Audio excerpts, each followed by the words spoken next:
What's going on, guys? Welcome back to the channel. If this is your first time here or if you haven't done so already, huge favor to ask you, thumbs up the video, hit the subscribe button. It's going to really help me with the YouTube algorithm. I'm going to try to drop at least one video a week for you guys. If I have the chance to do more, I will. It just depends on what kind of timepiece I come across. So my goal here is to break down the videos, talk story, get some Q&A going, some feedback, and see what you guys want to see next. So if you have anything in mind or a timepiece that you possibly want to go over, send me some comments. I'll try to go look for it and we can review it together. Be kind of fun. We're missing a cup of coffee. That's what's missing. For my next video, I'll bring some coffee. All right, let's go.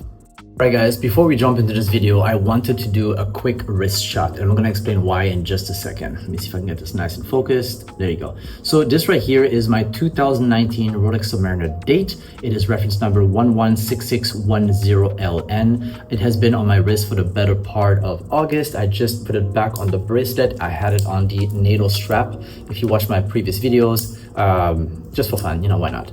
And so the reason I'm bringing this up is because this is by no means a small watch. This is a Rolex Submariner. If you had a chance to play with one before or just handle it at the AD or saw someone wearing it on the street, it has wrist presence. I don't know how else to say it. It is not a massive watch, but it is definitely a watch that will say, hey, I'm here, I exist, right? And so about 2-3 weeks ago, I made a comparison video between my Rolex Submariner date and the one I just purchased at the AD here in Honolulu, the 124060, the non-date version. Essentially, it's a 41 millimeter, so it's just 1 millimeter bigger than this one again. And so it was a fun comparison because I could talk about the differences between having a Cyclops, no Cyclops, the little more tapered bracelet versus the 40 mil one. Let's see if we can just focus here. There you go. Sorry. And so little differences here and there and how it would fit better and this and that.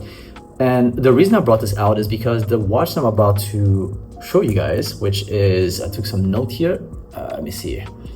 The watch that I have here in this box, if you can't guess it, I will give you a little hint. It is bigger, heavier, more bulky, more robust. It is just overall, it looks like if you have a Tesla Model X parked next to a Tesla Model 3. Sometimes I find myself parking because I drive a 3 and it's like father and son, like Mufasa and Simba. It's hard to explain, but basically this bad boy right here is let me just make sure I hold it so it doesn't fall here and I'll get you guys a good shot. Is this zooming in? Let me see here.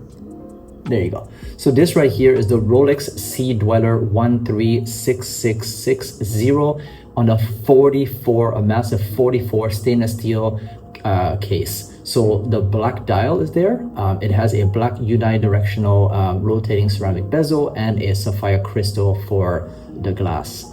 It is water resistant. I think it was 3,900 meters or 12,800 feet. I think it was, correct me if I'm wrong. It is powered by the movement 3235, caliber 3235, and it has a power reserve of, I think it was 70 hours as well.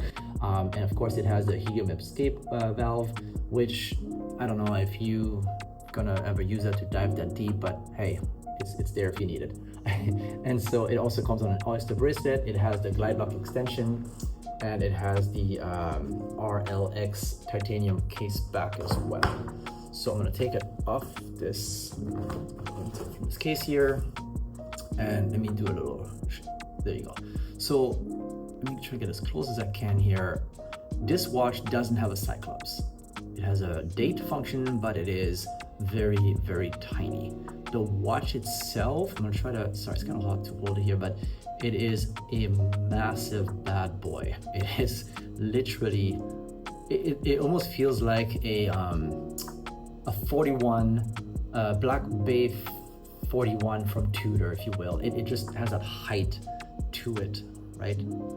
And the bracelet almost looks identical, although I discovered something on this clasp I'm going to share with you guys in just a second. It's pretty insane. The case back, can you see that at all? Case back looks like this. And let me put that into comparison here. Let me put this on my hand and put the Submariner. Look how tiny the sub looks next to it. It's coming out right. There you go. Look how tiny it looks. That is just a massive, massive difference. let me do this here. I think I have a better idea. I'm going to do this. There we go. That should be much better. So we have again the Sea Dweller 136660, and we have the Submariner date model reference number 116610 next to it. It, like I said, looks like Mufasa and Simba. There's no better way to explain it. Although again, this has massive presence on the wrist, comparing it to this one just doesn't do the watch justice. You gotta really be in person and feel the weight of it and how massive it is. Everything else looks pretty much the same. Let me see, but I did notice that there's a different sound in the clicking. Listen to this.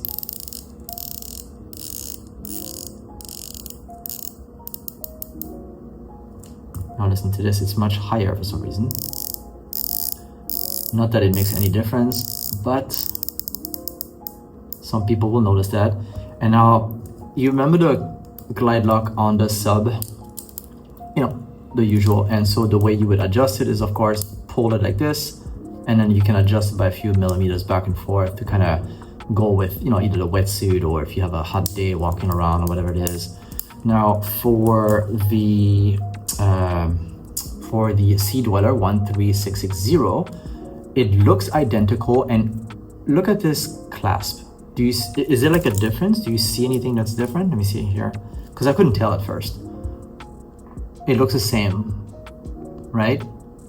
The size is a little different, of course, but I mean, as far as the actual glide lock goes, right? It looks the same. So watch this. This is pretty interesting. So for the Sea Dweller, same idea. You open it. You open it. So here's fine, looks the same. Now watch this. As you want to adjust the band, look what happens. How cool is this? I never knew this was a thing. Basically, it just pops out. And now it allows you to, just like the Submariner, to adjust the length of the bracelet. So you could technically have this much more room or length, click it back in, and you have that much more bracelet to play with. Again, that would be, oh, I'm sorry. So you push it up as such, and you can adjust it back to where it was. And there we go. It's just so cool because you can't see at all that this is even a function. So as far as the watch goes, again, I'm doing this backwards, so bear with me. It is basically, I'm gonna unwind this real quick so that I can pull it out. I think that was it, yep. And then now it will adjust, it will let me adjust the time, just like the Submariner. There's no differences there, right? You click it in once. This will allow me to wind the watch. Is it? Let me see. Yep, this will be the winding, and then for the date, there we go. If you see very closely, oh, am I doing it wrong? Sorry. Oh, there you go, sorry. I did it backwards, kind of hard, so here you go. And this will allow you to change the dates. But it's so tiny that you don't really see it almost. It's kind of interesting. But yeah, I mean, this whole video is more on the size of the watch than the functionality of it. It is just impressively big. And so if I put this on my wrist, well, before I even put this on, here, look at this. If I wear the Submariner, this in itself, I have a 6¼ inch wrist. So this already looks a little massive on me. I mean, you can't blame me, it's a beautiful watch, I just want to wear it, I'm sorry. But, oh, I just made it a little bit too big. I think I gotta adjust the bracelet real quick here. I didn't put it back all the way, or, there you go. There you go, much better. So this is what it would look like, right? On a 6¼ inch wrist. But now look at this, and mind you, all the links are in on the other one, so it doesn't really, wouldn't fit at all. Let me just see if this is a small setting. Yeah, it is. Okay, so, but this, let me just hold it like this. So look at this massive watch. I mean, don't get me wrong, it's a beautiful watch, and someone with the right wrist size would make it look amazing. It would bring so much watch presence to the wrist and really stand out. the back side of it, again, if it was nice and adjusted, would look the same. Let me do a quick comparison between the two. I feel like I'm wearing a bracelet, it's like super heavy. So I want to make sure I don't scratch it, so hang on. And so let me go ahead and do this and this, and we tighten this a little bit. So here we go. I hope this is focusing for you guys. But yeah, so this is a comparison between the two different watches here, the Sea Dweller and the Submariner date.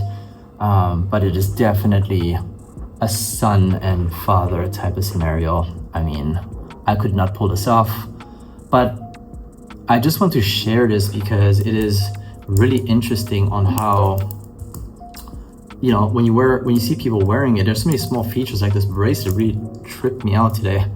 It is something that I never knew existed, and it doesn't look very Rolex-like. Even it's not in a bad way, it's just more, I just never seen that on a Rolex before. That's pretty cool. I have a scale here that should be roughly accurate, but for some reason it's reading 0. There you go, perfect.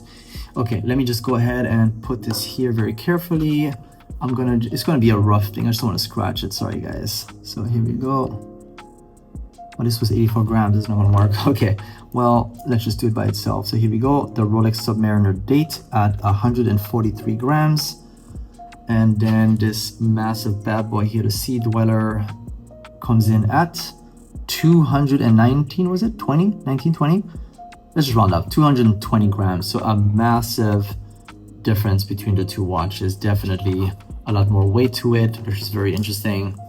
But then again, it is appropriate to the size. But yeah, let me know if you guys would ever go for a Sea Dweller, if this is something that you guys think you would pull off, or if it's worth even getting, meaning since this seems to be more readily available compared to the Sub, if this is something that you would take as a substitute. Meaning, not that it's not as good as a Submariner, I gotta be very careful on how I say things, but I mean more in terms of, does this watch does it for you, if that's something that you guys would buy if it's around the same price. Well, thank you for watching, guys. Give me some feedback and some comments. I'll look forward to answering those, and talk to you guys soon, and see you next video. Bye.